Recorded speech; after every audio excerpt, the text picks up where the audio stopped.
Using the all-new Bosch It's dishwashers. the list. Wow, some of these songs, Funky Dealer, Pumpin' Jumpin'. The concept of love is actually really good. I think, yeah, it's Jet Set Radio. For some reason, Fire of Rubicon's in here. Contact with You. That's also a really good song, but that's from the new Neon Genesis Evangelion game you can play. Nice. Supposedly the second half of that game goes full, like, what the fuck is happening? Yeah, that sounds about right. Yeah, I need to play that, but it was like Baldur's Gate came out, and then it came out, and I'm like, I gotta finish Baldur's Gate before I hop onto that. Yeah, my partner bought Baldur's Gate, but it's but the problem is I've been watching her play it, and so now that kind of robs me of a lot of my motivation to play it, because I'm like, well, I just don't want to do just like the same content that I watched somebody else play an hour ago. Well, I'm not gonna lie, here's the thing. Just pick something different, and just go somewhere else, and it'll be completely different. Yeah, and that's what I should do, but I was also, like, I'm trying to, for whatever reason, even though it's just, like, a dumbass, like,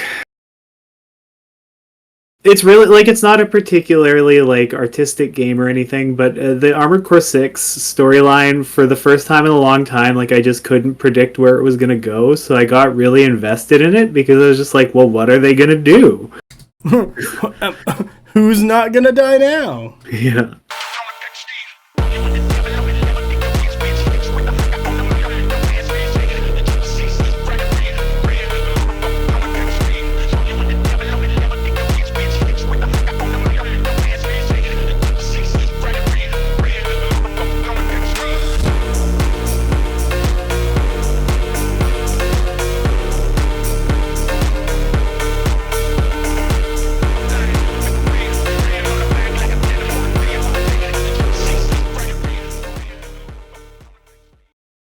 Hello, everyone, and welcome to the BonkTable podcast. I'm Mike, and this is my co-host, Nass. Hello. Fuck, that fucked me up. Anyway, so this week we're doing target priority. So we're going to go over, essentially, so we covered the archetypes a few weeks ago now. I the think different that was units. on the terminology episode and like the list building episode. Yeah, so over a couple episodes, we've sort of developed a basis for how, what the different units are and their applications. But now, sort of what I want to look at is from the other side, like what different stat lines mean and how you want to play into them with what units of your own to ensure that you're making optimal picks. And then also, under the general sort of topic of target priority, I think we also want to look at actually just literally choosing targets and prioritizing your fights and figuring out where you're going to direct the top of your stack, which tends to be the most important activations of the turn in a given situation. I had something else, but it just drifted out of my head, so that's a little frustrating. But yeah, essentially things like that with respect to, so kind of the other side of the coin of the archetypes and the and so on. Wow, that came out really bad, but we're not going to edit it. No, we keep this all. Do you think I edit? No. For the first few weeks, I was like, ooh, I'm gonna really, like, I did really, like, get in there and delete, like, as many, like, little incidental noises and pops and stuff, and, like, try to keep tighten up the flow where I could and make little edits that improved the overall, like, listability of the podcast. Now I'm just like, well, it doesn't sound like a fart in a can? Alright. Good. I have, yeah, I literally just, like, I just look over at like whatever number we're at for like whatever the timestamp is, and I just like write down like remove this like massive bang or something. Like it's like stupid like that. Man, I even leave in the dead space where we were like looking through documents or whatever trying to find something. I'm like, I don't give a fuck. Though people are tired of these plastic, sanitized, shrink-wrapped podcasts where everything happens perfect. They want to see people fuck up and stumble over their words and say a cuss because they didn't say the thing right. That's what they want. People just silently clicking while they look for information that they should have had to hand before they started recording. That's what the people want.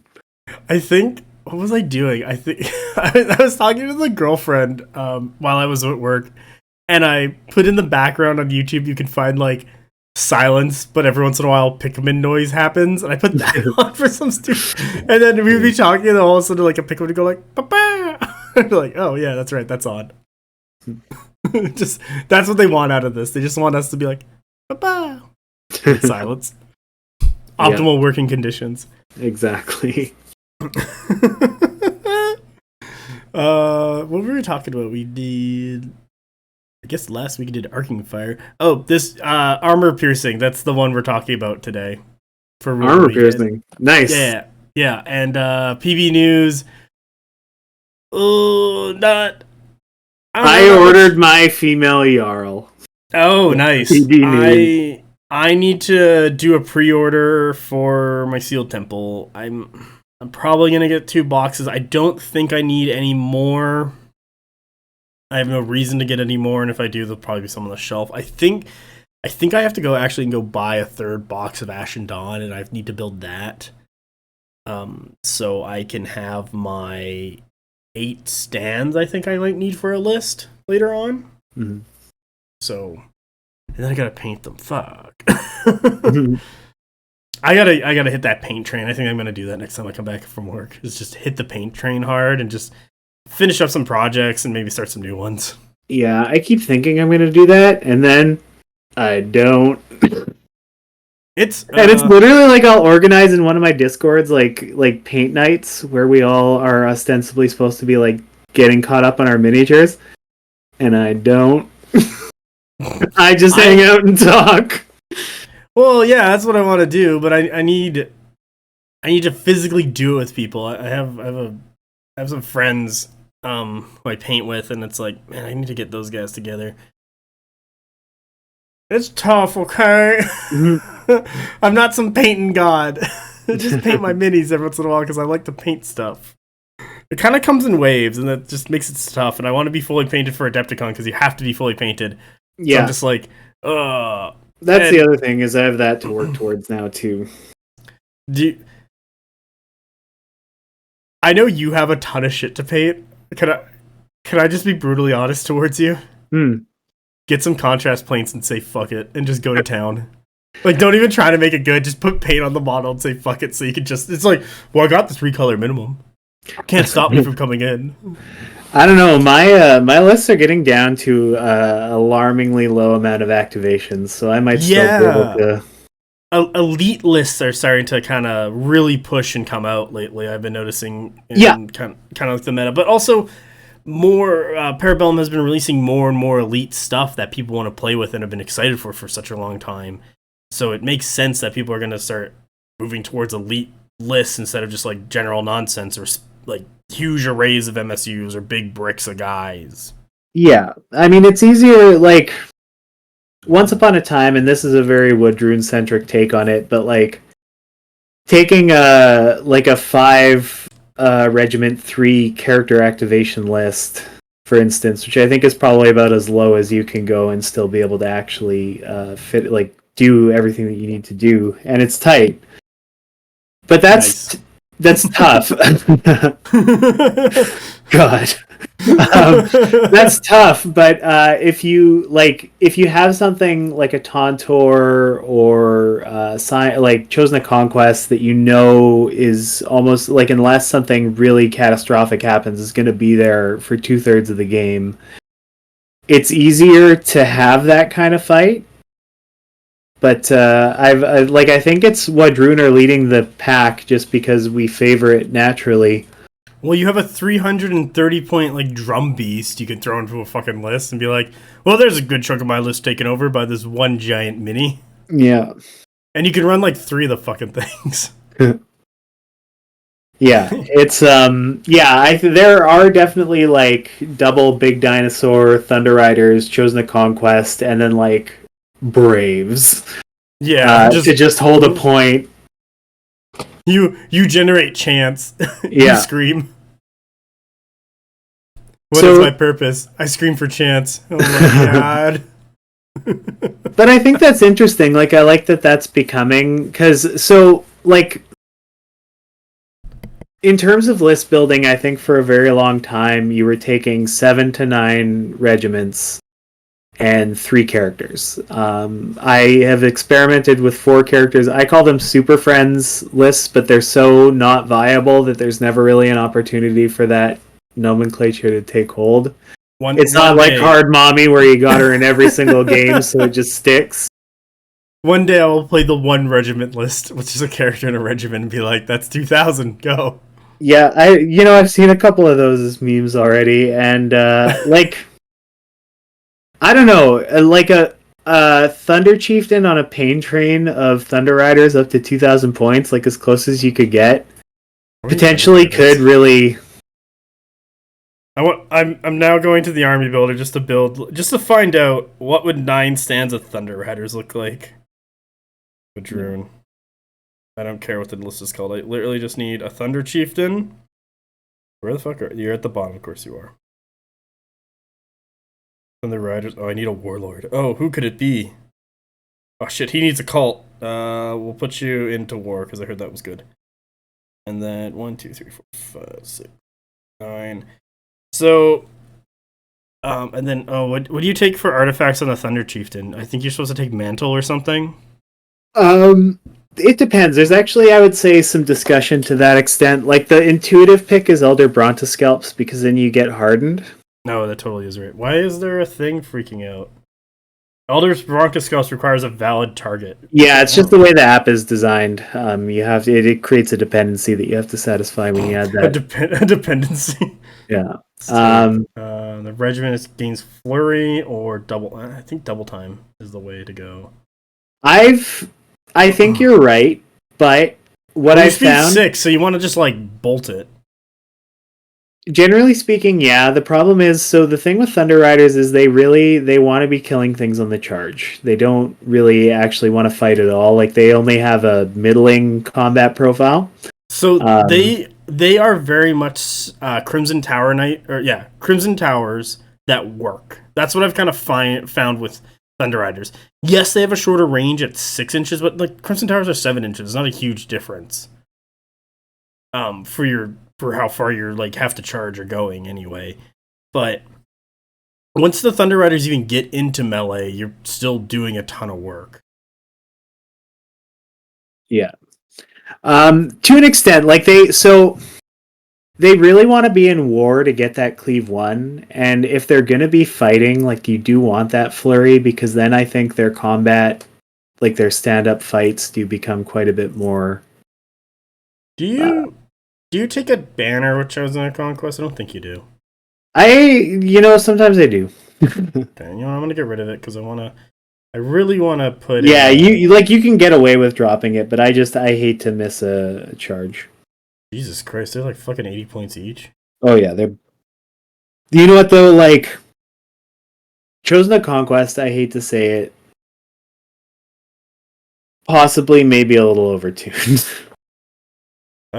What do you put your Sign of Conquest in? Famine, Death, War?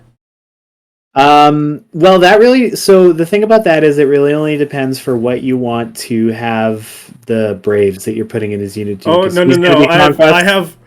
I have 4 regiments in this list. It's a Thunder Chieftain, who is the Warlord, who has Elder Brontoscalps, Rapid Deployment, no Masteries in War. 9 Thunder Riders, 1 Tauntator, a Sign of Conquest with 4 Chosen of Conquest and a Drum Beast. I think he's going to ride the Drum Beast. Yeah, so it really doesn't matter what cult you pick for him, because everything is going to be Conquest. Okay, sweet. How do you make him ride a Drum Beast? You have to take the Tauntator Rider. Is it a Mastery? I'm not out of a Dream player, as you can tell. Yeah, it's a Mastery. No, a Tauntator Rider, there we go. It's 5 points, holy shit.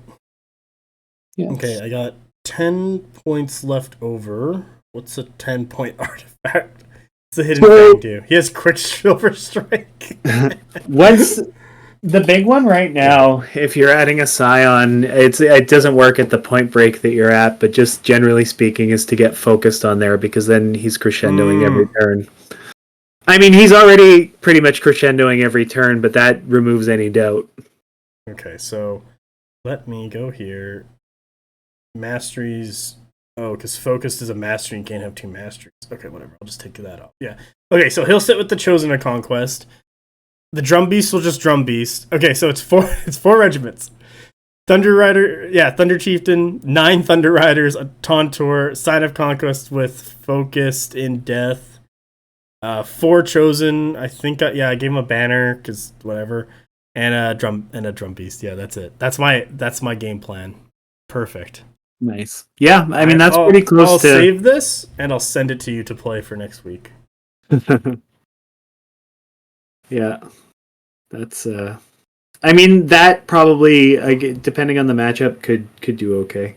I'm a genius in list building. Oh my god. It was so funny though, because 9 Thunder Riders were like 890 before you took Elder Broncos Cup. So I'm like, okay, so if I took Thunder Rider Chieftain, put in Shock, put in Thunder Riders, and then took trash, like a Queen or a Predator Warband, or just took a bunch of like Braves and Blooded, and just use them to stall and just have this massive Thunder Rider hammer running around. Like, it's so dumb, but it's just like, oh, like moving that thing would be awful, but would kill anything it gets the charge off into. Yeah. I think it should, pardon me, I think it should be stripped down to like 5 stands and you throw in the character. Yeah. But yeah, it's just like, oh my god, you could easily lose 4 stands of that thing to free up points. Yeah. Yeah, we don't got really any PB news, do we? No, none to speak of. Okay, that's fine. Yeah. You want to talk about armor piercing? Yep, armor piercing. It's Cleave, but from a gun. Gun Cleave. Can you imagine if people had gun swords running around in this world? I'd love it. I'm into that. Armor piercing and Cleave. Oh wait a minute, that's the longbows. Yeah. I mean, armor piercing and Cleave, I think, or armor piercing generally, as the case may be, are, an essential component of games like this. Yeah. I'll say to PB's credit, they are careful about what they give armor piercing to. Yeah, it's very important that they control that a little more maybe than some other things in the game. Yeah, like a lot of big Cleave is fine, really, because generally you're exposing yourself to risk in order to take advantage of it, but the calculus is much different when you don't have to don't have to get smacked back in the face. Yeah, exactly. When there's no consequences for getting those shots off, then even getting hit by AP2 shooting is it pisses me off, if I'm being honest. Like, well, it sucks, but it's like, okay, so armor piercing. When a stand with this special rule performs a volley or spellcasting action, any hits caused by the attack reduce the target's defense by X. Example, a stand with armor piercing 2 would reduce the target's defense by 2 during the defense rules from its volley action. If you get the defense down to 0 or negative, the guy just dies. You just cause wounds. So, the difference, I guess, like between Cleave and armor piercing really is like, one's for guns and the other one's for melee, but also the applications, like something with melee with having Cleave 1, I find isn't as devastating as I want to say something that has armor piercing 1, because I can keep doing those armor piercing ones from further away, hopefully with my positioning keeping it safe for longer to do damage to eventually like kill a thing before it gets to me, while the thing with Cleave 1 gets in there, does its attack, does its damage, then does resolve, and then it might just die after. Range attacks don't cause resolve. What's really I do appreciate in this game, because like, my god, if you took resolve from range attacks, the gun line list would be OP as fuck. So I I do like when armor piercing is on guns. 100 Kingdoms, what I play, has the most armor piercing in Cleave in the entire game. I think 56% of the faction has some form of armor pierce, Cleave, and brutal impact. It's usually one of the like Cleave, armor pierce, brutal impact 1. There's a couple instances where we have only the Steel Legion have Cleave 2 innately. Crimson Towers have brutal impact 2, and Ashen Dawn can get to Cleave 2 when they charge due to wedge. So there's 3 things with Cleave 2, but the rest of it's all Cleave 1.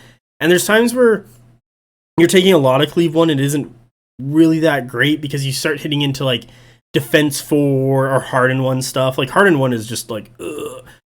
Because then you're not getting benefit from your rule, but that's the counter to it. Yeah, and that's, ultimately Cleave 1 is what inspired me to suggest this as an episode idea, if I'm being perfectly honest, because you're welcome. I feel like Cleave 1 has the most specific, like in terms of the common damage profiles or attack profiles in this game, a mid-range Cleave 1 has the most specific ideal application out of all of them. Like Cleave 2, obviously you want it to crack armor, but Cleave 2 is pretty good into pretty well anything. Oh yeah, it will confirm and obliterate chaff. It will do the armor cracking that you need it to do. While Cleave 1 will kind of hurt defense 3. It'll hurt defense 3. It'll put a real pounding into defense 2. It'll kill defense 1, but it's not enough to really like smash stuff into the ground, but it's there to like put it into your favor of killing stuff. Are we just going to go into the episode? Like, I don't know really much more to say about armor piercing. That besides that, it's you'll find I value armor piercing 1 more than I value Cleave 1, just because of the range difference. It's a world of difference. Yeah, actually, because like armor piercing 1 is a threat. Cleave 1 is, generally speaking, just a detail on the stat line, if I'm being perfectly honest. Yeah, like, if someone says I'm gonna take, like, 5 hits, I'm like, on defense 3, I'm like, yeah, okay, well, like, I'll hopefully roll, like, 2 or 3 of these. But if someone says I'm gonna take, like, 5 armor piercing 1 hits, I'm like, oh, now I'm defense 2, like, thick. Well, if someone did the same thing with Cleave 1, I would take those hits, I do resolve, but, like, I've kind of already accepted that, I want to say. Like, okay, he's going to do a bit more damage, but then I have a chance immediately to, like, clash back and kill the thing that's killing me, while the armor-piercing 1 guy is just going to be like, well, I got to move up and get hit again. Oh, I'm in a fight with some men-at-arms. Oh, I'm getting shot on the side by armor-piercing 1, what's like, bypassing my shield. Now my defense 3 misses the shield, goes from 2 to 1, and now I'm losing guys, and they're in effective range, because for some reason, the 100 Kingdoms player is just like move up and cheap shooting me in the side to really like send a message. Yeah.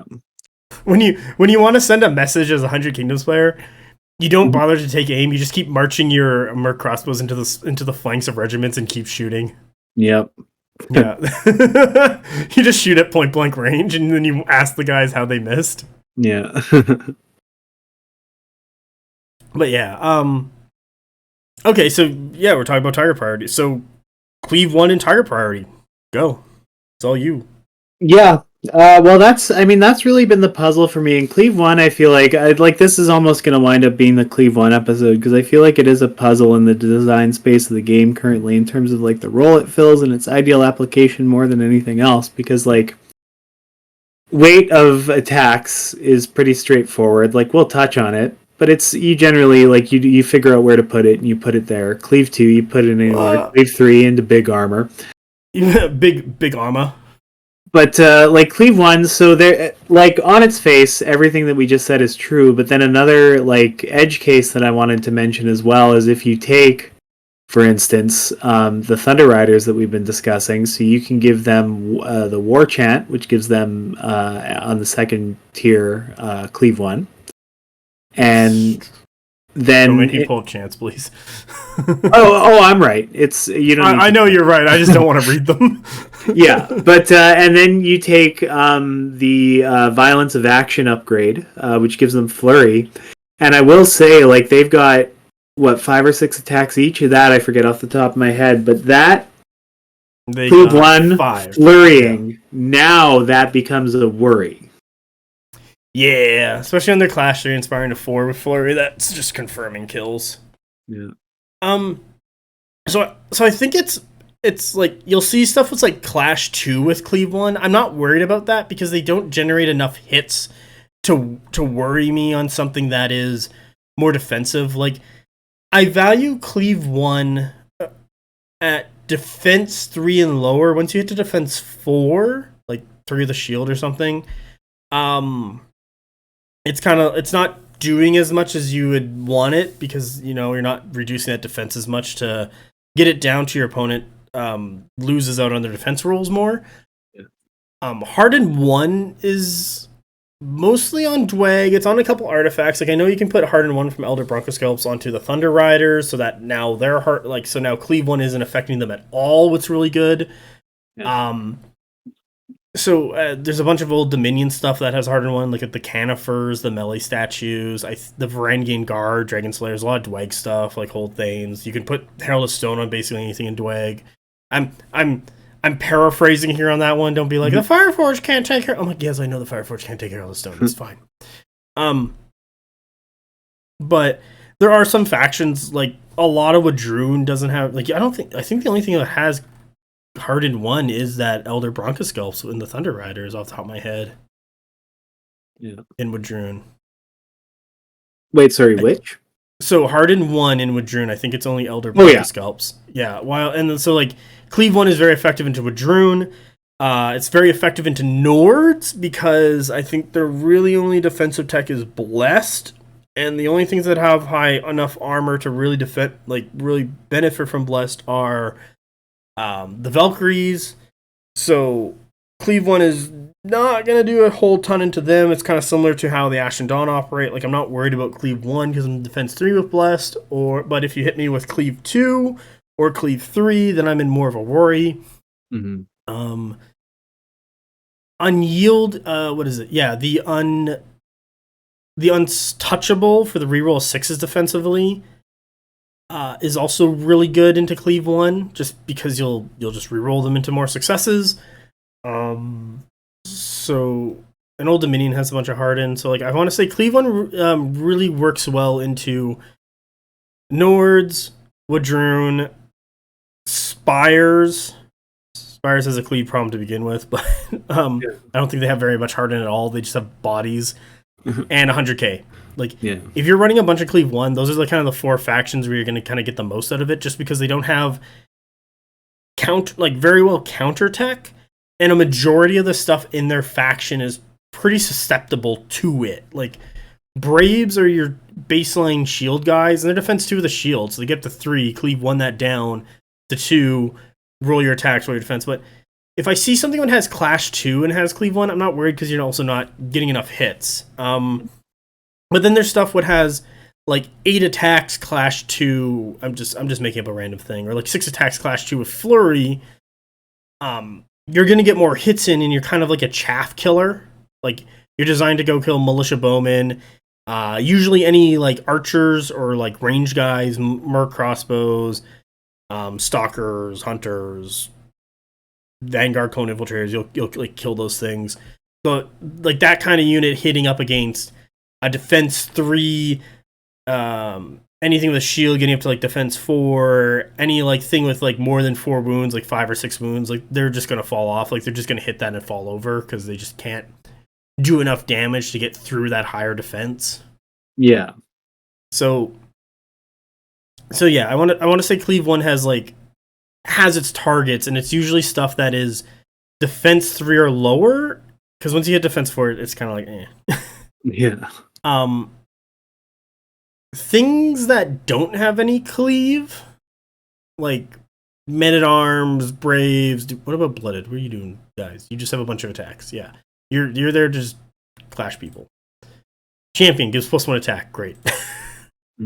I think you can go into war to get Cleave 1.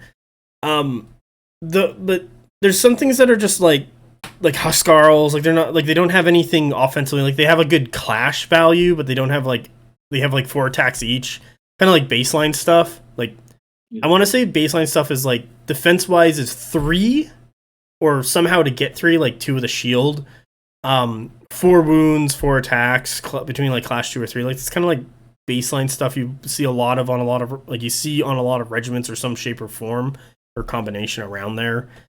And then they have their they have their strengths and weaknesses because they got to differentiate each of the units. But stuff without Cleave, it's kind of like you are either going to sit on objectives or you are going to be in the way to be like a speed bump or an anvil, or you are designed to kill chaff. Yeah. And one of the things about this game that I've noticed is that if you're grabbing a regiment that's designed to kill chaff, surprisingly, your heavy hitting regiment was designed to kill high armor stuff is also very good, or sometimes I would even put, not sometimes, I'd say like a bunch of times, is good at killing chaff as well. Like Steel Legion, 5 attacks base, you give them a Drill Master, go to 6, they're class 3, they can inspire to 4, you can veterans them to 4, then inspire to rerolling 6s, they're cleave 2, they will cut down through defense 3 like it's butter, resolve will kick in, they have so much weight, like volume of dice, what is so accurate at cleave 2, and it'll just like rip through something. And it doesn't matter what it is, like they're designed to kill. You vanished on me. Oh, did I? Are you there, good sir? Hello? Hey, we just had a little bit of technical difficulties, but we're back. So, Mike was just telling me kind of where we left off, so if I repeat anything, then I would just repeat stuff. So, what I was saying was, like, there's chaff, and then there's chaff killers, so things that have kind of like a lower clash, high attacks, flurry, no cleave. They're kind of designed to kill things that are like defense 3 and lower. They're really hunting for like defense 2 and lower, just because it's easier to kill those things because they have lower defense. And they're really just designed to like kill chaff and things that can get in the way. The problem that I find with these things is that the things that are designed to kill heavier targets, like the things that tend to have cleave 2, can kind of, or like higher, can kind of be built if they have enough upgrades or whatever. They tend to be good at also killing chaff. So Steel Legion is a really good example. You have 5 attacks base, like your class 3 of 5 attacks base at cleave 2. You could take a Drill Master to go 6 attacks base. You can put veterans onto them to go to clash 4. So then when you clash and inspire, you're 4 rerolling 6s. At cleave 2, you're just instantly killing everything with defense 2. What's a lot of just chaff infantry, or if they're defense 3 because they have a shield, now they're defense 1, resolve kicks in, wipes out the rest of the unit. And then when they want to go and hit something higher, like if they want to hit like Steel Forge, they want to go hit Hold Thanes, they want to go hit a Tauntor, they have the damage and volume attacks and the accuracy to land a majority of those attacks to kill that thing. So I don't really put much value into chaff killers, because I find that the things that are designed to kill heavy targets also double as chaff killers. Do you tend to find that as well? Generally speaking, the only thing that I would say that counters that, and it's a very specific unit. I mean, I'm sure that there are other ones that are similar to it, but like one area where I will say the weight of attacks gets to the point where it actually becomes something that's like can really produce a lot of output, and especially with a champ behind it to buff it, is the blooded, because then you're getting up to 6, 7, maybe even 8 attacks in the command stand, depending on how you build it. Or is it just no? It'd be 6, 7. Wait, I gotta look at the list again, or look at the sheet again now. They're 6 attacks base. You can take a champion for 7, so 8 on the leader. Yeah, 8 on the command, and then. Yeah, so that's a lot. If you like, the thing is, it sucks when you go into a really high armor target because you watch that translate into like 3 hits, and it's very demoralizing. But on the other hand, if you can get them into a flank, if you can get them into like a mass of like something like weight of attacks is really there, I feel like, less so to be ideal against a specific range of defense numbers, but more so like mass low defense units. Like if I'm Like running like a million militia or like force Yeah. drones. Yeah, tons of militia, force-grown drones, like those, like blooded want to come in and just bully them right to hell. Yeah, they probably do with their stat line, like defense 2, evasion 1, resolve 3, 5 wounds, 6 attacks, 2 like yeah, they're set up for sure to kill that. Yeah. So But like if you went and grabbed, I don't know, here, chosen a Conquest, like chosen a Conquest would probably do the same. They're Cleave 1, Clash 3, Impact 2, 5 attacks at like wound 7, resolve 4, defense 3, like that's kind of what I'm getting at. Like also chosen Conquest are really good at killing chaff. Yeah, they're more points, but also now chosen Conquest can go into other stuff and do work. Yeah. While blooded might not be able to. yeah, but that's also so like that is a fair point. The Chosen Conquest are no slouch really in any regard, but when you look at their attack profile, like it's exactly what we're outlining as being sort of an underwhelming stat, like attack profile in this game, because at the end of the day, like they are Clash 3 with like a base, mind you, base. We're Clash 3 with Cleave 1. Now once you like they have a ton of hit points, you can charge Clash, they get impacts, so many things add on to that. You're almost certainly going to be having them have shock, so they're going to be really strong. Their hits are going to be going through at that point once they get to 4 reroll 6s. Yeah. But the base attack profile itself, it's almost like you need a bunch of extra stuff for C3 Cleave 1 to really like hit it. Hit it off. Yeah. So, I don't know. Like, Chosen Conquest are probably one of the best units in Wadrun right now, incidentally, like, based on my experience, because they, they're really good anvil, but also they're, like, quick and fast and get places. It's, like, super annoying. Yeah, they're a very fast anvil, and but they will win a war of attrition, and if you slide a Matriarch Queen in there, like you have.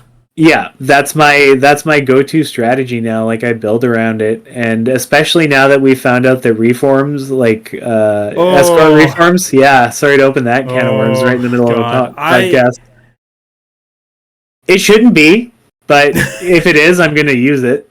Yeah, I think a lot of people are. So, what we're talking about here is that on the BonkTable Discord, we have a Dev Errata channel where anyone can post, and it is emails from the developer about questions and being answered, or screenshots from developers so that we have kind of a tracker on when things get mentioned and commented on how they specifically work that are outside of FAQs and the rulebook, because, you know, there's weird instances that come up.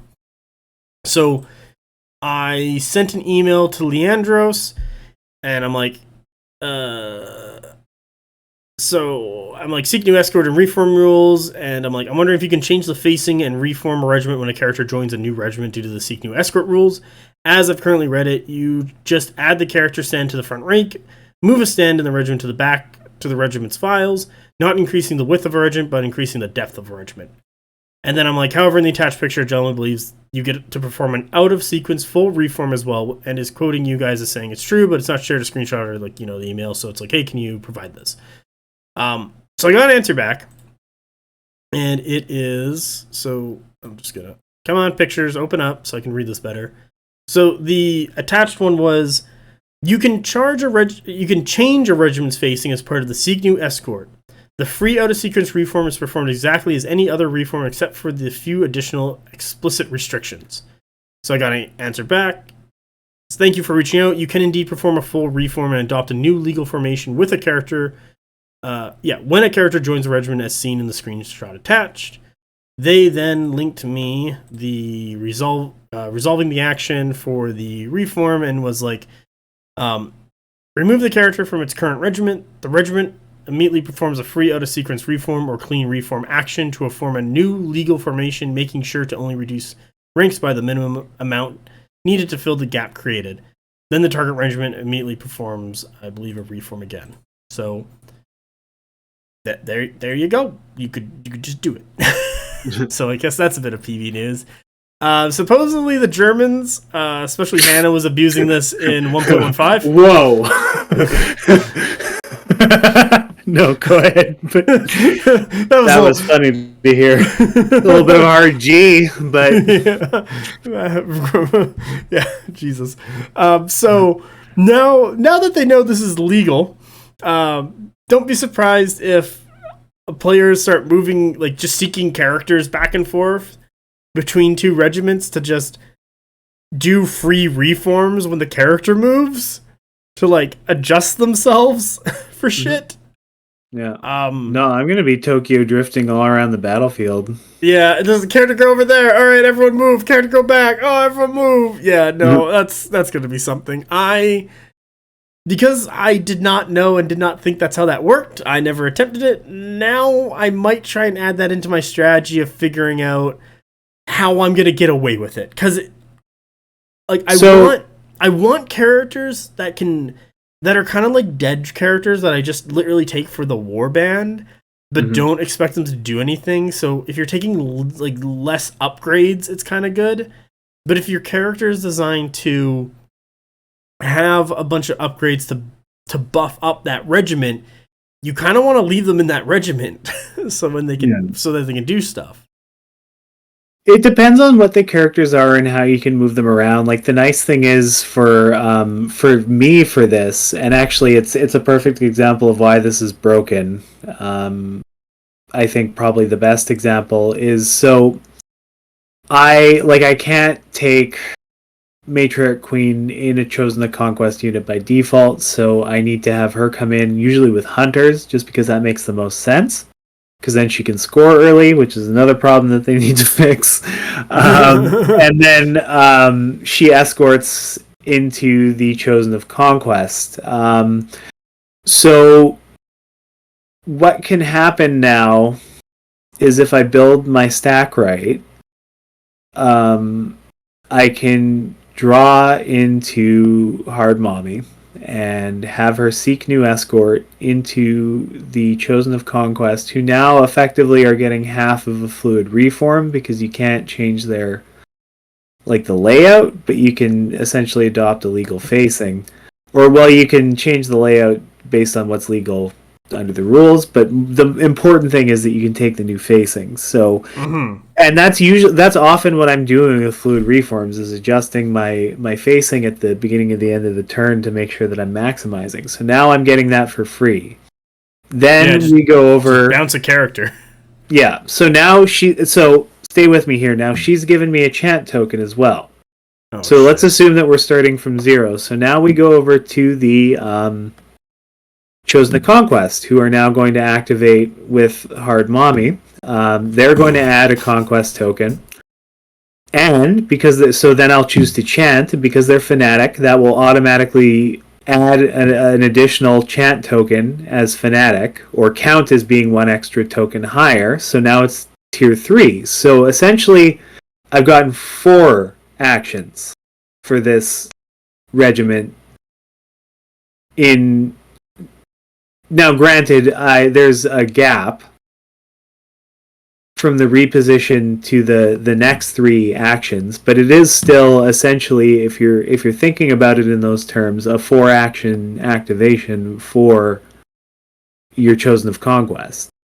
So, when are you gonna pull this out on me so I can see it with my flesh eyes? As soon as possible, honestly. I wasn't able to make it out last week, so I didn't get a chance to try it since we found out about this, but it's something that's definitely been a huge priority to abuse. Yeah, to abuse until it's fixed. Yeah. I'm not bad. I'll see you in November. Make a battle report then. Yeah, I for sure am probably gonna try. Lately I've been playing I want to say more janky stuff. I've been really trying to dig into other things that I don't really put value. Not that I don't put value into it, but it's if I had to build a competitive list, I wouldn't look to these things first, but it's like I haven't really played with the round enough to really feel comfortable. Let me go do a reassessment. So it's, like, latest battle report is I put a chapter mage and a bunch of household guard and spammed heals while you couldn't duel or break the household guard, so the healing was always on until you killed the entire unit. Mm-hmm. That was the idea. Did I like it? Was it yeah, was it fun? Yeah. Did it annoy my opponent? Yeah. Do I think it has value in a large tournament setting? No. Yeah. Would I be surprised if other people pulled it out of their butts to play? No, I think people should play it. It's funny. Yeah. Where they're like, how do you normally get rid of a healing mage? Oh, you just duel them out of the regiment. Or, like, break the regiment, then they can't heal. It's like, the regiment can't be broken. I can't... The healing mage keeps denying. It's like, yeah, that's why I did it, to keep the healing mage safe. But yeah, it's... I've just totally drawn a blank. What the fuck are we talking about? Conquest? Last argument of King... I feel like we're talking about... I don't know why I just totally draw a blank right now. Yeah, that's my wheelhouse. Yeah. No, you're infecting me. Yeah. Oh. And now I'm like, well, what were we? I know it's like, man, we're talking about tire bars, we talked about Cleave 1, we talked about that, okay. Oh, we talked about 4 activations in the reform thing. Yeah. So I kind of hope it gets fixed. I want to see it in person, just like, because like we could talk about theory all we want, but I want to see it played out to see how, if it's easy or hard to do, kind of thing. Like, how much legs does it actually have to stand on? Is it something that you might pull out of your ass every once in a while, or is it something you'll build a plan and a strategy around? Mm-hmm. That's kind of more of my opinion on it. But I got to see it in effect, and that's why I want to play you at some point. Yeah. Okay. Yeah, saving it. Okay, so we've talked about kind of like Cleave 1 stuff, on how they want to... They're kind of like... I kind of want to say like Cleave 1 is they securely kill lower defense stuff. Yeah. For like a good amount of... An appropriate amount of points, hopefully in most cases. One specific case that I have to deal with more than anyone else is that Cleave 1 is very effective against all of like my main ranged options in Wood Runes. That's one area where you really want to... Dude, all the range options in 100 Kingdoms are defense 1. Oh, so we have that in common. I don't want to share with the orc. Fuck kidding me? That's racist. That's orcist. Yeah, that is. No, it's some 40k commentary right there. That's how it should be, though. Like, honestly, archers should be wet paper. Even defense. So there are a couple cases where I think higher defense is justifiable on ranged units or some evasion. One of which, controversially, will be Bow Chosen. They're Evasion 1, Defense 2 now. Yeah. Are they now? Oh, that got flipped. Yeah, I mean, I would. Yeah, so that because they are unofficially more of a hybrid unit than just a straight ranged option. Yeah, there's no reason they should be Clash fucking 3. There is a reason. I like running them. It's like, these are the Bow Chosen. Oh yeah, if you get close, you get punched in the face and they'll fucking rip your face off. Yeah, well, that's the same as Longbowmen having Cleave 1, and if you tell me that that's historically accurate, I'll crawl through the computer and choke the life out of you. Wow, we were just getting violent today. It's been one of those days. Yeah. Anyway, it's historically accurate. Yeah, well, fuck. Oh my god, you son of a bitch! Yeah. Yeah, I don't know. It's now I've lost my train of thought again. This is terrible. We're doing so well. Yeah. Bow Chosen, yeah, so they, I think, should have it. I think Fireforged probably could have their defense They're like defense fucking 4 for a fucking range unit. Like, drop that shit to 3. 2 plus a shield for 3. Done. Yeah, that I think would be the fairest, but I don't want... You don't want more Dweg hate? Yeah, well, it's not... So, it's... I produce the Dweg hate, and then I get MG hate. What the fuck is MG hate? That's where people are mean to me online. It doesn't ever actually happen, but I'm a tremendous victim. Jesus Christ. I have never had anyone DM me to say anything negative yet. Like, I'm waiting for the day where someone, like, has, I don't know, some weird feeling in them where they have to, like, DM me and be like, oh, you shag, your opinion. I'm like, yeah, okay, whatever. I've had some weird comments before on, like, some, like, I don't know, on the YouTube channel when I throw these up there, and I'm just like, yeah, okay, whatever. But, yeah, I really could care less. Like Fireforge is such a weird unit to just be that level of tanky for a range unit. What's a mainstay? Like, that is, it just screams restricted. And yeah, if it's good, like, I'm fine with it still being AV2. I'm fine because it has range 14. It also has volley 2. It's got 4 shots for some fucking reason. It's 180 points, but it's like, I don't know. Something's got to give on this fucking thing. Because it's just like, Jesus. It's the perfect bunker for the for the wizard, and I just fucking hate it. Yeah.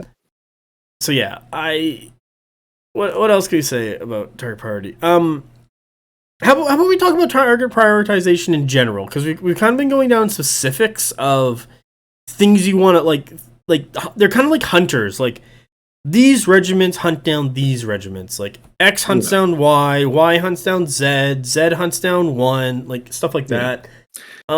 So for, like, general target prioritization, I want to say is when you have your list and your opponent has their list and they start putting stuff on the table, like, before even the game begins, and you're just looking at the list, you should look at your opponent's list and figure out which of the regiments are there to do work. And the work regiments are the ones that deal damage and kill stuff, and are there kind of like the main things part of your opponent's game plan. And then you got to look at your list and you got to figure out what you have to go deal with those things. So if your opponent has 2 Apex Predators and you know that they're a pain in the ass, and you got 2 MSUs of Steel Legion, well, you probably should put those Steel Legion into the Apex Predators, and that's what they should be running towards when you deploy them onto the table. So if you deploy your Steel Legion on the other side of the table to share up a flank, and then your opponent double deploys both Apexes onto the other side where there's only 1 Steel Legion unit, it's going to be a really rough time for that 1 Steel Legion unit unless you can feed the other Apex while your Steel Legion works on 1, the Apex eats, then the Steel Legion can work on the second one. So there's a bit of that, like, that's your tactics. But this is kind of looking at, like, target prioritization is kind of looking at, like, the strategy of the matchup itself before you go into it, while the tactics are all the little things you do to achieve that strategy. So, and that's and that's another thing. Sorry, I just want to say it before it falls out of my head.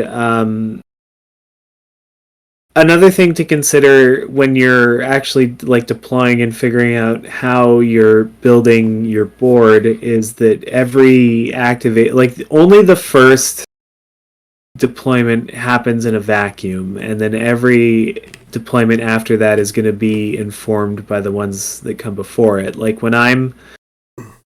if I get turn 1 and it's the best choice for me to send out my my ranged unit, whatever it may be, then I'm going to try to choose the optimal position for it to be a generalist shooter, or where I think the whatever unit that it's going to play into the best is going to wind up being, and make sure that it's close so that it can get shots into that.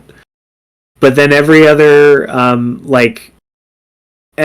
this is maybe something that's really obvious, but I'm just going to walk through it in case it's not intuitive to people. So, like, now you've deployed that unit, so now it goes over to you, for instance, Mass, and now you're not only thinking about how to deploy your units to win on the scenario, but now you have to think about that, those archers in the middle, or slingers or whatever the case may be, or in the flank or whatever it is. So, and then so once you have that understanding, though, like, and this is something that I'm only starting to sort of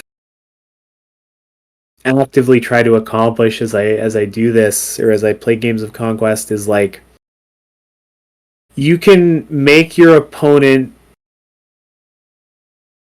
structure their deployments by building up your own in certain ways. Like, The Goblinless is a good example. You just flood the table with like merc crossbows, turn 1, and then it's like wherever you go, you will be shot. yeah, So you can't be like, it forces your opponent to be less aggressive. yeah. But even so, in a recent game against the our other 100K player who plays bricks, I'm hoping that I will get around to making a battle report about this, because I think a lot happened that's worth getting into, and I'm going to explain one thing that happened here. Is that I deployed very heavily on one side. I'm struggling to remember the scenario, and I don't want to derail things by looking for it, but I deployed very heavily on the left flank with basically all of my heavy hitters, and made it seem as though I was going to be taking that flank primarily. And so I got him to deploy like my Thunder, like I sent in my Thunder Riders, and I think my Chosen of Conquest as well, or one of them, because I was running 2 MSUs that game, as I recall. Nonetheless, so I essentially made it seem like the optimal deployment for my opponent was to like pack the very far end of the flank with 2 big bricks. And then once they did that and they committed to that, I used my mobility as a Wadroon player to just abandon that flank entirely. And while he was ultimately able to extricate himself and get back into the action, it's pretty hard to get through 9+ stands of Household Guard or Gilded Legion. Even when you've got good stuff going into it. So really the best strategy there is to leverage the mass against itself. Sorry, I keep using like words that are like homonyms of your name. Yeah, and it was really funny when the Discord or the Discord server found out that's my actual name. Yeah, that was very funny to me. It's like, yeah, well, it's actually a nickname from when I was 6. Like, it's a short form of my full name. But yeah, it's like, no, like, valid name. Shit. Yeah. But please continue, like, the weight or the size of that massive regiment. Yeah, the downside to a big brick is that it moves like a big brick. Like, it's hard enough to move an MSU sometimes. So once you have a big fat ass screwing up your wheels, in a tight pass in a map or something like that, like, it sounds like a euphemism. I know, and the Discord is gonna just. Good thing we could swear in ours. Yeah, I don't know. Our Discord almost feels like Frankenstein's monster. Like it's become a reflection of the podcast that spawned it, but it's gone. Like it's grown and it extends it in frightening ways. Is what I mean to say. Sometimes we have no longer any control. Yeah, because sometimes I'll see somebody say something innocuous where I was like, well, I could turn that into an innuendo. But I'm not going to, because I'm an adult today. And then I come back and look at the Discord an hour later and everybody's going fucking nuts.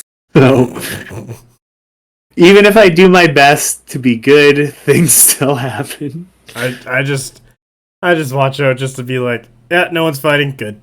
Yeah. I got Baldur's Gate 3 to play. Exactly. You gotta do your tiny tough guy playthrough. No, my non-Dark Urge playthrough. Yikes. So that's turned out. Yeah, no, it's like, you chose this on purpose? I'm like, I just picked the dialogue options, which seemed fun. I didn't realize it would start a fight every 2 seconds. Yeah, but derailed it for a moment. But back to Big Bricks. Yeah, so I played 2 games of Big Bricks because like I haven't played regiments that big before. First game, I stepped on my toes. I had MSUs in the way and couldn't get myself onto zones properly.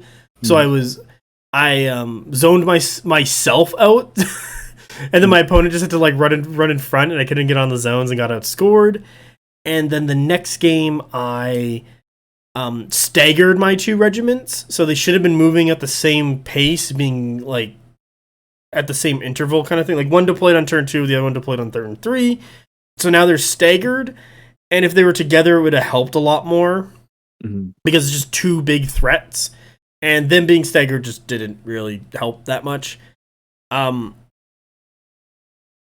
yeah, just it's a different way to play, and you got to really think about bricks turns like more into the future than you would with MSUs, because MSUs you can just like kind of move out of the way because they don't have a tail on their ass, so you can just get out of the way, while big bricks is like you're lugging that ass around.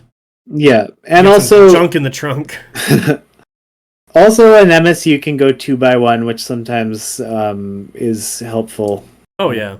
Especially if you have fluid, it's a non-issue to come in a non-optimal configuration as an MSU with fluid, because you just fix it.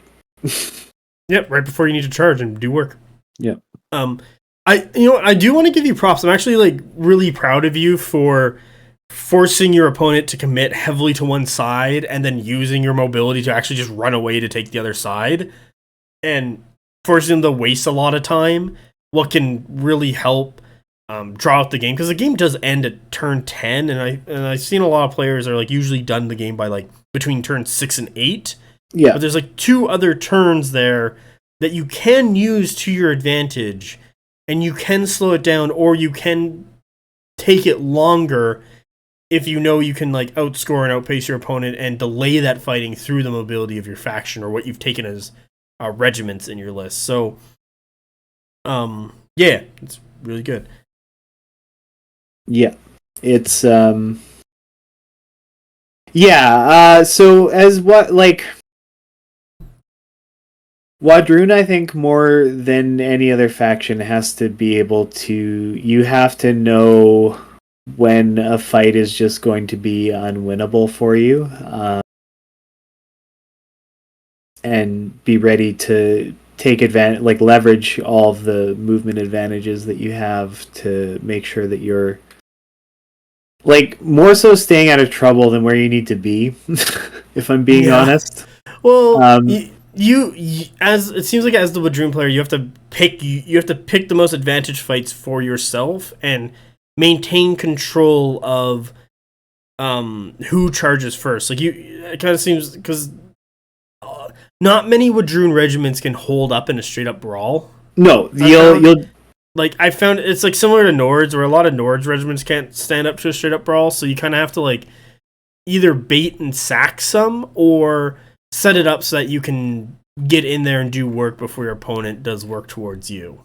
Yeah, that's I think a early trap for Wadrun players as well, is you think like you see a lot of mobility and you think like I've got to shoot up the board and have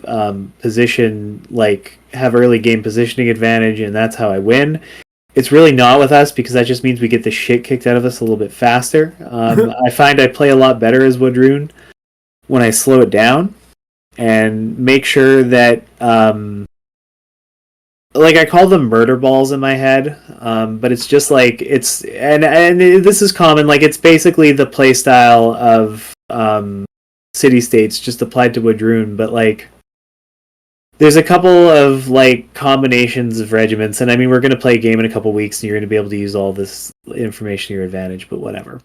So like it's gonna be like 2 weeks before I show up. I'm gonna fucking forget about all this.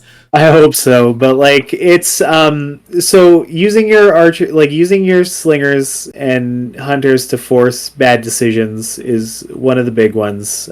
So that you want them to actually eat charges, because they're going to anyway. But if that means that you have a dinosaur right behind them that's then going to use, 10 inches of movement on its first activation to get into position and then charge in and just just eat everyone. Even if you have to march charge in that scenario, there's more of a chance that your dinosaur is not just going to get deleted once everything is played out like that. So you can afford to take that risk. So that's one that I like to set up a lot. Another one is to have chosen a conquest and then something that hits relatively hard. Like you want to have something that's going to take the hit, and then two things that are going to come in and give the hits. Yeah, so that gets into like the piece trade of a war game, and piece trading is very much a thing you just take from chess, because chess is all about the piece trade and then getting a piece up onto your opponent. Like, it's just I'm not a huge chess guy. Like, I could bring in my father and be like, talk to us about chess, and he'd be like, I'm fucking 60. What do you? Or no, he's like, I'm fucking 65. Why the fuck am I on here? But basically, in the piece trade is you want to give up something weaker or something that has done enough work. Like, there are times in a game where I will give up something that has done a lot of work. Like you know how I talk about like the big buff butts of veteran household knights that are all jacked up, ready to kill? Yeah. Like, that's a Death Star-esque unit, and you get that phrasing from the Death Star from Star Wars would obliterate a planet. So it's really like a big concentration of damage, and it's kind of like a thing you have to deal with, and it's very tough. But once it's dead, and usually opens up a ton. Like, if I get enough work out of my Death Star regiment, I'm totally good trading it into something that has been set up to kill it, if I have a follow-up to then kill that to continue my push forward. Like, if that Death Star killed 2 regiments, then the Death Star dies, then my follow-up, Crimson Towers kill that, I'm up 2 regiments to your 1. Yeah. And like, in chess, everyone has the same thing, everyone knows what everything does, and it's really just your strategy on the board of chess. But in wargaming, you could have more regiments than me. Like, I could have 8 regiments to your 20. Well, probably not 20, but like let's say 15. And now you losing 3 for my 1 kind of still in your advantage. But if I took out your big heavy hitter and all your chaff, I can kind of run the table until the game ends at that point. Yeah. So in a list like that, what's running like 1 or 2 heavy hitters and a bunch of chaff, you really want to figure out, how am I going to break a hole through my enemy's chaff to then get to their heavy hitter, or get them to commit their heavy hitter early into something that I'm okay with giving up, to then hit it to kill it so that I can carry on. Like, one of the things I've described in like earlier episodes of the podcast is the charge clash with a unit of cavalry, and it's a really great feeling. And at that point, you've kind of won the game, because you're just, every round that cavalry unit is charging and then clashing and killing something and ready for the next charge, because it's just in a really optimal position to kill that. And that usually happens after I've figured out my opponent, like what I am scared of on my opponent's side. I've killed it, and now I'm just kind of running through the back end, just wiping out stuff. And I might even be hitting their other thing I'm scared of, but because it's from behind and they feel threatened from the front as well, because I'm applying pressure to them, they can't really do anything, and they're in a catch-22, and I just kill it and take it and keep moving. Yeah. So there's been games like that where I think I think it was in like early version 2 where I played against our local D player, and I got like a unit of like one of my big bricks of Crimson Towers. Like, there was like 6 of them, and they were just charge clashing through a bunch of Old Dominion. And I was in like the back end of the table, like stuck between the edge of the table and like an obstruction. And I like charged in and side hit some stuff he like brought onto the table just to try and counter me, but he couldn't charge right away because it's the turn he brought it on. Mm-hmm. And I was just like, yeah. Well, I guess I'm killing this. Or like he didn't have it set up properly to try and like deal with me. And I'm like, well, I'm just gonna fucking take this. Is free money. Yep. It's free real estate. Yeah. So, if you don't, so here's one. What do you do when an opponent brings you a list and you look at it and you don't know what the threat? Like, what are the threats in that list? What do you do? I mean, that's Like you look at it and you're like, oh, there's some Ogres, there's some Bow Chosen, there's some Raiders, and you're kind of like, oh, there's a block of Velks, and you're kind of like, is there anything in here that scares me? Is there anything I should be wary of? Like, you kind of like, do you ever hit those moments in the game? yeah, to an extent. Yeah. I mean, it's like, so I feel like generally, if I'm not familiar with how a faction plays, is when I'm going to run into scenarios where I'm not sure what the threat is. Mm-hmm. But once I've, like, so, I don't know, so it's definitely a lot more straightforward with some units than others, but what I'm really looking at is, like, first and foremost, what can score, because you can table me and have nothing but lights, and if I've scored enough points, then it's fine. Oh yeah, no, that's we a can good do one. that. So you want to look at what can score, what can sneakily score. Does it look like it has a thing that can shoot? Probably kill that as quickly as you can, especially if you can do it in a way that doesn't require you to overcommit. Mm-hmm. Generally speaking, like, I would say if you don't know what you're getting into, avoid big bricks. Yeah, you know what? That's actually probably a really good one.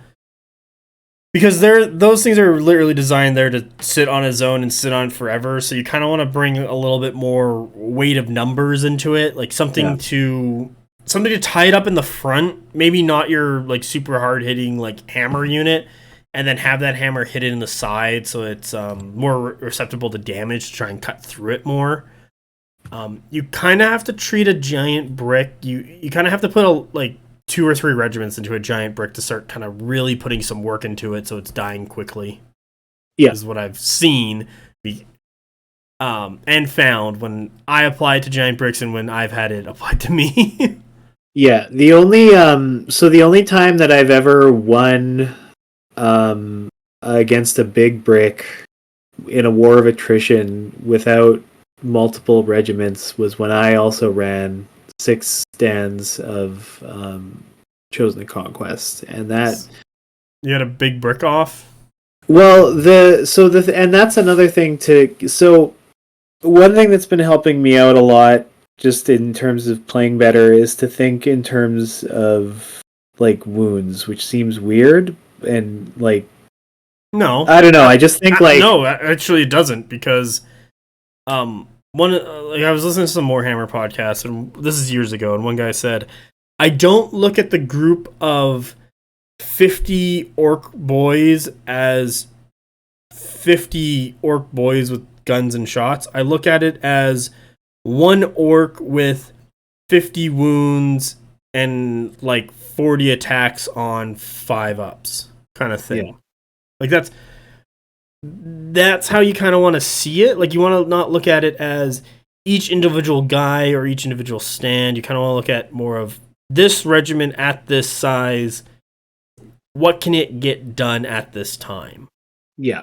Because if you start with a regiment of like 6 stands that are offensive capability and then they go down to 3 stands, you haven't really lost your frontage of attacks. You've just lost how long that regiment is going to stay alive going forward in the rest of the game. Yeah. And yeah, exactly. And when you look at it that way, like I started looking at the valuation of Chosen to Conquest against a bunch of the common brick units. And generally speaking, like, now of course I don't have the mathematical relationship fresh in my head, but like a regiment of 6 stands of Chosen of Conquest had, I think, 3 wounds less than 12 stands of Gilded Legion. Oh yeah, we were talking about this. Yeah, I remember that. And that's what kind of got me on this way of thinking or way of looking at things. And then it was like I started to think about, like, when a combat is about to happen, like, what are the odds that they're actually going to get like 8 wounds? Well, usually my stuff is about 15 wounds total, so it's like, yeah, it's what are the odds that they're going to get 9 wounds on me, and that is enough resolves are going to get through to wipe me, because if they don't do that, it doesn't matter. Yeah.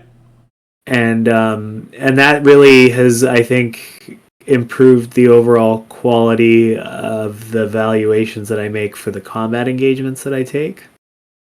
Mm-hmm. So if you've never thought about it that way, from one stupid person to another, give it a shot. Yeah, because like Conquest in actuality and how it plays is a skirmish game hiding in the body of a big war game. Because if you really look at it, like when you build your deck and you grab your regiments, a majority of people are playing between like 8 and 12 activations per turn. Yeah. And if you, like, I don't know, let's say you went and played a game of Mortheim, you're probably going to have about the same 8 to 12 activations a game. Yeah. And Mortenheim is very much just a party-based skirmish game. Frostgrave, Marble Crisis Protocol, like they're all just skirmish games.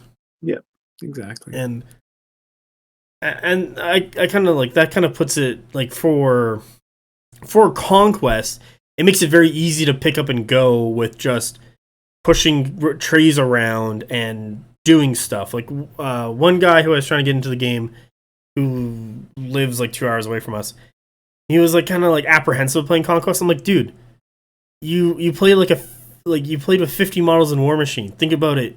You're playing with like 8 models in War Machine. You're gonna be fine. And he's like, oh, okay. And we played, and he's like, yeah, this is just a skirmish game instead of a big war game.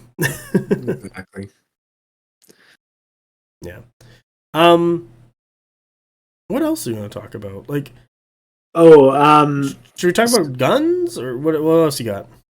Yeah, one thing I wanted to talk about as well, just in terms of choosing targets and everything, and this is again a very Wadroon-centric point of view, but hopefully the thought is portable to other factions as well. But like typically, so the Apex Predator is it's a very good unit for us, but it requires finesse to use effectively. If you're not familiar with it, it's 190 points. It's Cleave 2.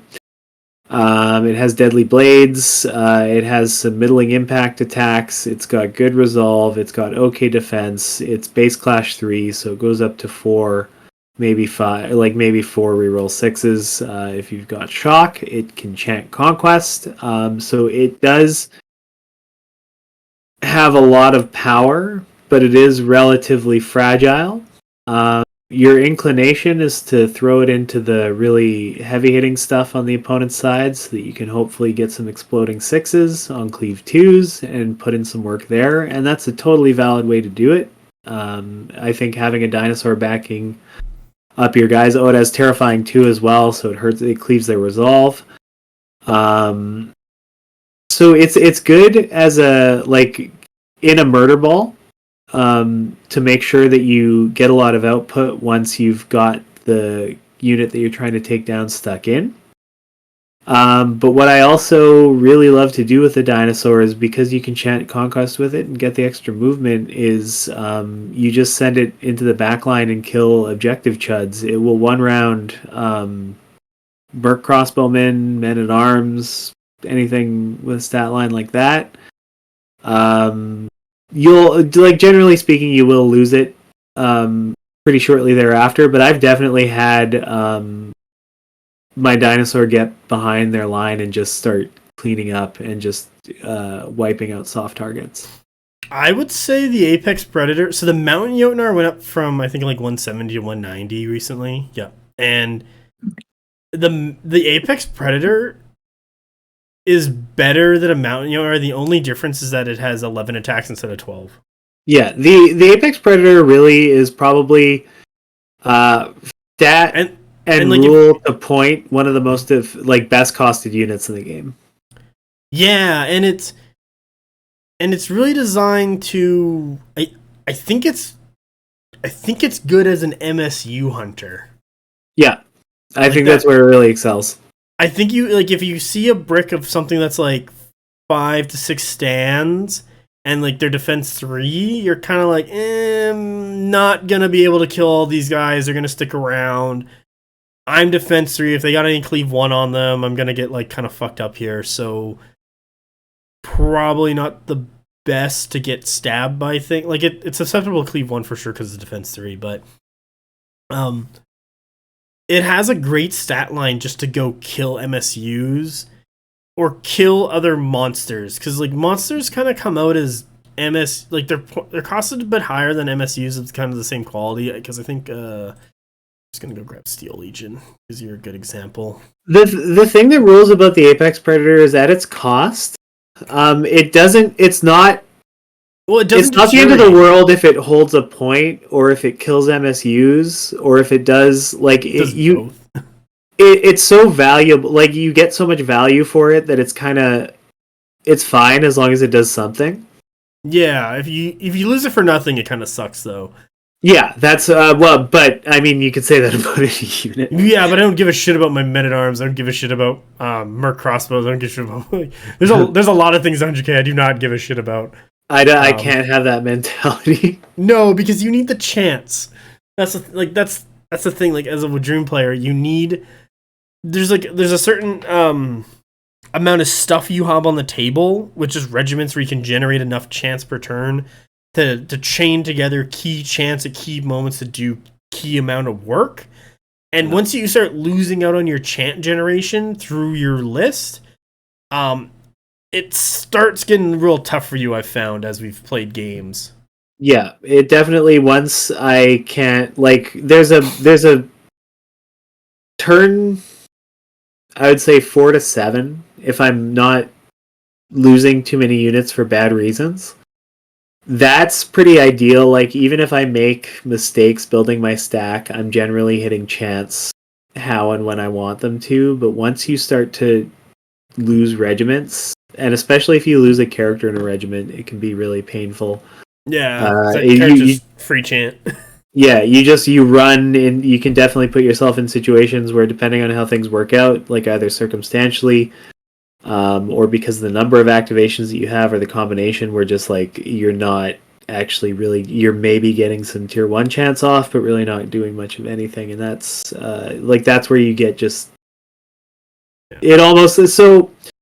The chants are so powerful that if they don't work, then playing Wadroon is almost can be in it like a negative player experience. Well, we kind of like discussed this when you were first getting into Wadroon, how much you didn't like it, because that's what was happening to you. Because I would go out of my way to kill the thing that you were wanting to chant on, and then it's like, well, that's dead, and you chant on some objective chud in the back. Yeah, who you had set up for your next chant. It's like, well, fuck, like. No better feeling than a Death 3 chant on a ranged unit. Yeah, Slinger's good in there. Yeah. I mean, that's the cute thing about Wadroon, is that even the with a death chant, like even the ranged units can put in work in melee, but that's still not what I want them doing. You've done it with your hunters towards me, and I'm like, what the fuck?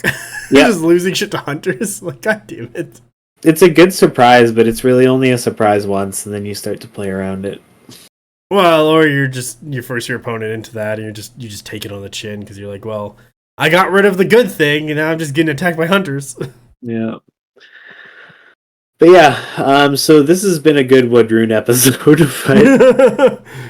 I don't know, target. So, like, the thing about target priority is that it's kind of one of those things where you got to play games. You have to look at and figure out what is causing you problems, and you'll learn that through playing games against your opponent. And then it's like, okay, if the canifers are causing me problems and my opponent is using them really well, what are you gonna do in your next game to resolve that? Or when you're playing in the current game, what do you have in your list that is meant to deal with that or close enough to deal with that? Like, yeah, that's kind of what you're looking for. Like, and an easy way to figure out what a problem is if you read an opponent's list before you guys play the game, and you go, Canifers, Varangian Guard are the most deadliest thing, I am really worried about them, well, then that's your target priority. If your opponent has a Tempered Sorcerer, that's your target priority.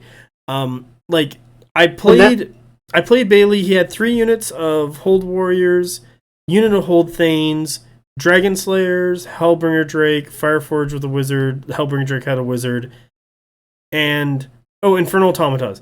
There was the three things I was worried about in his list were Tempered Sorcerer in the Fireforge, Tempered Sorcerer with the Hellbringer Drake, and the Dragon Slayers. Yeah. And by the end of the game, I had killed those three things. The problem was that I took too long and didn't have enough left to carry me out against the rest of his anvils, and I lost because of it. Yeah. So, but I achieved my goals and knew right away what I had to kill, and it was more of where my opponent was going to put those things, and what did I have around or what did I have available to counter deploy those things. A lot of the time when I'm building my deck, if I have something I know that can kill the thing that I'm worried about in my opponent's list, I put it at the bottom of the deck on the turn that it's coming out, so that I give myself as much opportunity as possible to try and counter deploy it, so that I can get to it quicker to kill it before it becomes a problem. And then when it's the turn that I need to kill it, and my thing that's meant to kill it is across from it, I put that card on top of the deck because I need to get that done. Because if I don't, I'm going to have problems. And there are times where I put that card at the top because I know I need to get that done. And there might, I could try and, read my opponent, figure out what they think and all that stuff. But it's no, don't waste my time doing that because I know I need to do this card draw. I know I need to get into my opponent's regiment. I know I need to kill it before it becomes a huge problem.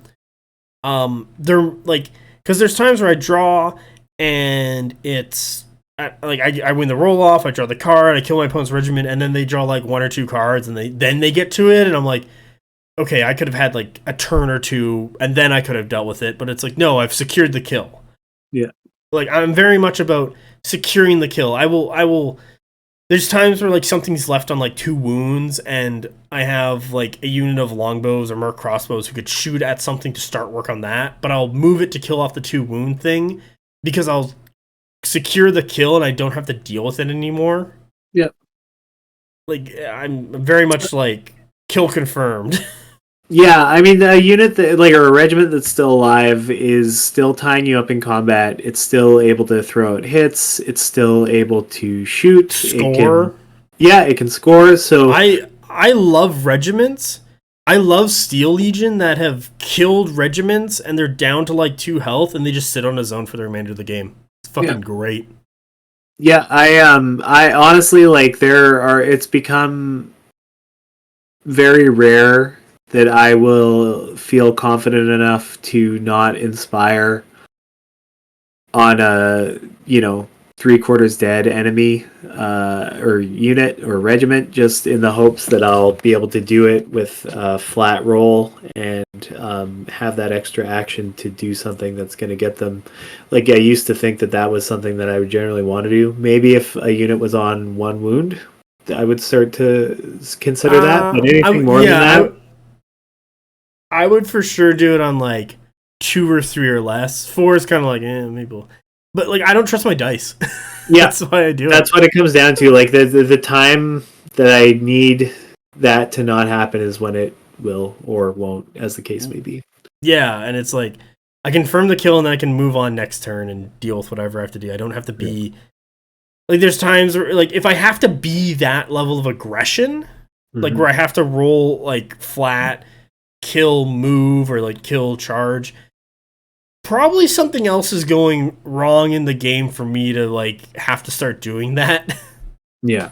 Maybe I should have had other stuff supporting that regiment, or maybe had more shots into it, or okay, why is my opponent ganging up on me and all these things? Did I lose something for nothing earlier on, and now I'm playing on the back foot? Riskier moves like that are from you playing on the back foot. We should probably do an episode about playing when you're behind, because that's a really good topic, because everyone's gonna get to a position where your opponent has overwhelming odds against you, and it's how do you crawl that back and win? So maybe we can do that next week after this one. Yeah, that would be a good one. Yeah, if we remember, because it's gonna be 2 weeks. That's fair. But you crawl it back and securing the kill. One of the things I did a major takeaway from when I played War Machine was you had your Warcaster, who was like your, if you think about chess, it is both your king and queen piece in a chess game combined into one. So it is your most powerful piece on the battlefield. It can do a lot of things, but if it dies, you lose the game. And so people would assassinate their opponent's Warcaster. And when they were looking to assassinate it, a lot of top-end players would actually find a good assassination was when they had to roll like 5s. And War Machine uses a different dice system, like you roll 2d6, and on 2d6 your average is 7. So they're looking for like not averages, they're looking actually like kind of like an 80 plus 90 plus % chance to win. And even like good War Machine players would just not take an assassination unless it was like super easy, super obvious, because it was just more consistent to win on attrition and scenario because you had more control and more times to recover that. Yeah. And that's what I'm kind of getting at with my mentality of like securing the kill before I start doing other stuff. And the only time I start doing that other stuff is when I'm playing behind because I've lost stuff. And that's usually why you or your opponent will start making more riskier plays, because they are behind and they feel like they have to do something to make up for lost time and lost damage and all that stuff. Yeah. So we probably should look at wrapping this up at this point, but one other thing I wanted to touch at is there is actually another like corner case when it comes to choosing targets and prioritizing who you attack that I think like it becomes almost most of the way to a solution to playing against that faction, I think, in a lot of cases, unless the person you're playing against is clever, but that's another conversation entirely, one that we did an episode about, in fact. Did we? When your opponent's smarter than you? Sort of. Well, just I'll get into it and then hopefully it'll all click. And we actually did that episode and I didn't just dream it. So when you're playing the Old Dominion, oh god, just don't fight them. Just wait for their good thing to come out and kill that. Well, it still sucks. And then because any early engagements that you do before a critical piece for like one of their game-winning pieces comes out, you're just doing them a favor. Don't do your enemy any favors. That's the first rule of war. God damn it. Now I'm like, god damn it, that's bad design, because it's like if your opponent has no reason to interact with you and just kills your shit and then kills everything else, like that's not good. But fuck. Well, now I'm thinking about it. I'm like, fuck, is there like a way I could have gone away with that and done it? And now I understand. So I played an Old Dominion game where my opponent played the Mounted Strategos, and now I understand why Old Dominion players really value the Mounted Strategos, and what is it? Why like before I didn't rate his supremacy that high because I was like, this is dumb. But now, so the supremacy allows you to go up a dark power pool tier, so you go from 1 to 2, and a lot of Old Dominion wants to be fighting on 2, so the Mounted Strategos forces the Old Dominion player to be tier 2 on a critical turn they want to do stuff, and so they'll start doing stuff, and then your opponent's like, oh, all the Old Dominions in my face, I better start killing them all, what then feeds their pool, what gets them into tier 2, what then triggers the supremacy again, what gives you a point higher, what gets them into tier 3, for the remainder of the turn, and then when the turn's over, they're back down to tier 2 where they want to be fighting at. And it's like, god damn it, this thing fucking works. And like, okay, now I see where your value is, because that, having something that is not in your control as the Old Dominion player, like how much dark power pool you can kind of generate, and you need more than you can kind of generate in a turn. Just like you need stuff to die a little quicker. Really helps out Old Dominion when they need to still be aggressive to get into scenario and to win the game. So I put some. I want to go back on the supremacy episode and say, yeah, okay, Old Dominion, like that supremacy is actually pretty good. The free like reform and clean reform, yeah, whatever, no one cares about that. Yeah, it's funny, but it's also like that's not what you're here for. You're here for the dark power pool tier higher. Yeah. Oh, also I was informed that I got the rule of the week for Aura of Death wrong in the Old Dominion episode. It is not how many things you have in contact with your opponent, it's how many things your opponent has in contact with you. So if your opponent has 3 stands with her Aura of Death 2, you're taking 6 hits, and like the 3 stands are touching 4 stands, you're taking 6 hits. Not your 4 stands touching the 3 stands to take 8. So that's bad on me. I was informed about that, and so I just remembered I'd make a public service announcement about it. Hey, can't win them all. No, it's a lot. Like, I'm never gonna be perfect, but I'm gonna try my best. Should we talk about guns and target practice?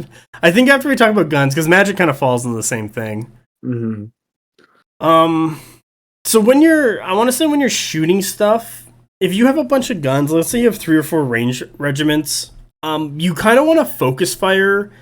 Merc crossbows is a really good example of this. I'm just going to use that, but you kind of want to focus fire things that are defense 3 and below. Because we kind of talked about armor piercing where it's like from range, because they got to walk towards you, and so you have more time to shoot at them. And if you have like 3 or 4 range units all shooting at one MSU, you'll usually kill it before it gets to you. Yeah. And at that point, if you can like kill MSUs before they can get to you, is really good. And so I've kind of talked about, and we'll do a guns episode at some point. Like, there's so much more of Conquest we're gonna talk about, but it's like we can only do so much in a podcasting time frame. And in a day, because we want to go to bed. Yeah. But if your opponent is just feeding you MSUs of just cheap crap or like chaff, or even like even some hard hitters that are more hammer than but don't have very good defensive stats, like Uger, really great thing to shoot to death. Steel Legion, great thing to shoot to death. Guild Legion. What else we got? Hold Warriors, really great to shoot to death. One thing I'll say, generally, all of Wadroon. Yeah, with ranged, and this is something that I've learned playing Wadroon, is I think when you have superior range, like with the slingers, you think like, I'm going to outrange the ranged guys on their side, and that's how I'm going to get an advantage in the early game, and that's not optimal application of the, like, I think that's generally speaking going to be to your detriment, because like you have fast units that can get into them. So generally, like, I don't know, you generally guns to guns, I think, is not a good use of your shooters, because they can just not shoot back and still do what they need to do. So you want, when you're going into shooting, like something that's going to engage it rather than just something that you think is going to outshoot it. Well, but maybe that's a mistake that only I made. No. So I wanna give a counter to that 100%. Because I play shitty ass Merc crossbows or Defense 1 Resolve 2. Basically, any decent amount of shooting going into Merc crossbow kills them. So 4 stands of Vanguard Clone Infiltrator will kill MSU Merc crossbows. Bow Chosen will leave Merc crossbows on like 1 stand, and who knows how much health I have, but they'll kill it in 2 turns, and I won't have enough to fight back. Marksman clones kill Merc crossbows. Stalkers take out a stand and a half. And that's where shit. Yeah, like I just find Merc crossbows, like, if you see a bunch of Merc crossbows, like, usually other factions' range units can easily kill off Merc crossbows. Merc crossbows excel at shooting in mass into things that have to march charge, like have to double march and march charge into them, because they have that 18-inch range. I find counter shooting regiments are pretty good into killing like Merc crossbows and some weaker defense regiments. Slingers to an extent, but actually, like, Merc crossbows, I wouldn't say they're a hard counter, but they are a counter to hunters, because they outrange them, and every shot goes through, so you can't, even with an activation advantage on the first volley, I don't think that you can necessarily output them every time. So no, I do see what you're saying against a lot of factions, but against me, I definitely don't necessarily, like, I don't want to pick a fight with your Merc crossbows necessarily. I think your slingers have a better chance, just because they're the same range, and they cause morale on their range attacks. So you'll just do enough damage to really like either wipe out or severely injure a unit of merc crossbows. And if you can finagle a way to reduce incoming shots from other units of merc crossbows, you'll start winning that fight. Because that's what happened before when we played back in like 1.15. Well, no, beginning of 2. I think it was beginning of 2. That was a lot. Because that's when they got the resolve thing, was beginning of 2. So, that was my issue. Your hunters I didn't really care for. They were just kind of like, that 5th wound kept a stand alive longer than I really wanted to be alive, truthfully. Yeah. Because merc crossbows are really good at dealing 4 wounds to something. While you're kind of just rolling luckily if you're going to get like that 5th extra rune. Yeah.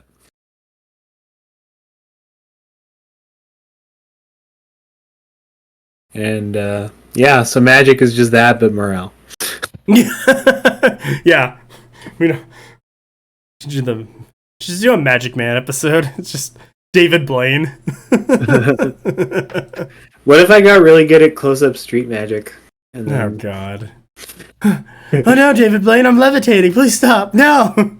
You turned my milkshake into orange soda. Fucking dumb as shit. Oh, my God. Should we go to bed?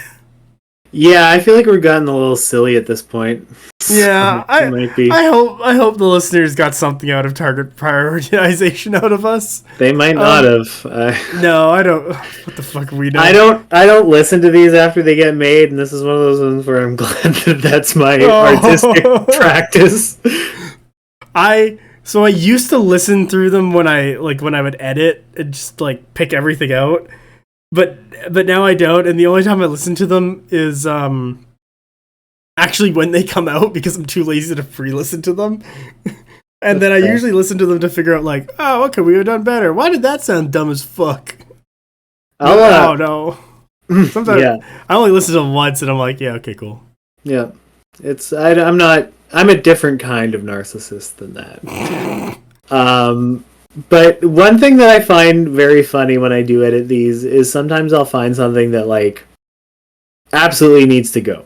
Not in a bad way, but it's just like it's something that's really irrelevant, or it just it took up a bunch of time and wasn't really very entertaining or something like that, or it's just like a bunch of like a big cough that derailed everything, or just something like that. Like not anything that is problematic or anything like that, but just doesn't need to be in the podcast, and I'll catch it. And I made no effort to note it when it was happening. I just found it, like, because I have a really visual style of editing these. Like I generally just look at the sound waves and I know what needs to go and what is actual usable audio. So I do have a system that is generally, I don't know, it's weird, but so I'll get the stuff out like that, but sometimes I'll just like let it go and listen to it for a period of time, and like I'll hear something and I'm like, oh well, I gotta get that, but it doesn't look like anything that would catch when I'm like visually scanning the tracks. So I wonder how many weird interactions just like slip past both of us in the editing process and are part of the podcast, and we just Well, there was one, I think it was actually on the Old Dominion episode, where I was editing for the intro, but then I didn't delete the part that wasn't part of the intro for like the smash cut for the intro music. Oh, yeah. And I just left it in, I forgot to delete it, and I like cut out some coughs and shit. And then like put in the outro music and then just like rendered the whole thing, but didn't get rid of like the part of the and so it just like it's just us chatting. Oh yeah. And, so then I like listened. So then I'm like, oh yeah, cool, smash cut. Yeah, there we go. There's the intro music, and then it's like, oh god damn it, I forgot to fucking delete this like fucking thing. Like shit. Yeah.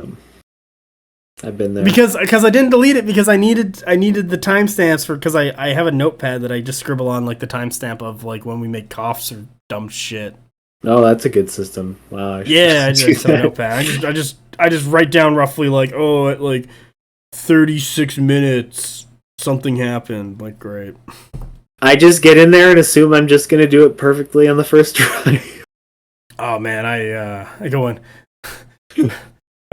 I don't go back and redo anything. Let's be honest here, and I don't plan to. No, it's part of our like. I mean, obviously the system works. We recently celebrated a milestone of followers, so that's nice. Yeah, we got 100 people in the Discord, but really glad for. It's a real rockin' party all the time. Yeah, sometimes it just fucking pops off. I'm like, what the hell? Yeah. Well, what can I say? I like something that's just about to erupt into a problem. All right, and with that, Yep. a BonkTable Good has a night. Discord. Yeah, good night. Yeah, you should I join gotta- it and see what I'm talking about. Yeah, BonkTable has a Discord if you want to find out what Mike is talking about.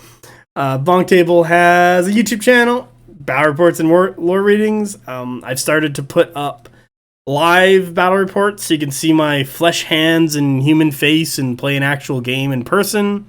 It's super long, but it only took me half an hour to edit, so that was super sweet. Wow, well, that's a great return on investment.